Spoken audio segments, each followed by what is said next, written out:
चालाक बंदर का इंसाफ। एक दिन एक बली और लोमड़ी को कहीं से गोश्त का एक बड़ा टुकड़ा मिला। दोनों में झगड़ा शुरू हो गया कि ये किसका है और उसे कैसे बांटा जाए। दोनों अपनी अपनी बात पर बज़त होंगे थीं और फैसला न हो सका। इत्तेफाक से एक बंदर करीब के दरख्त पर बैठा ये सब कुछ देख रहा था। वो नीचे उतरा और बोला, तुम दोनों क्यों झगड़ रही हो? मैं इंसाफ से फैसला कर देता हूँ। बली और लोमड़ी खुश हो गईं और बोले, हाँ, तुम हमारा फैसला कर दो। बंदर ने गोश्त के टुकड़े को 2 हिस्सों में तोड़ा और दोनों को तोलने लगा।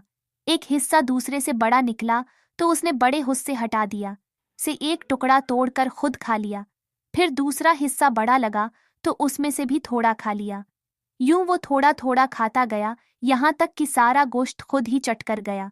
जब बली और लोमड़ी ने देखा कि कुछ भी नहीं बचा तो वो हैरान रह गईं।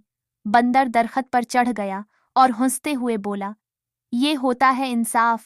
बेचारी बली और लोमड़ी पछताती रह गईं कि क्यों ना पहले ही आपस में बांट लेते। सबक: चालाक और मकार लोगों पर भरोसा करने वाले हमेशा नुकसान उठाते हैं।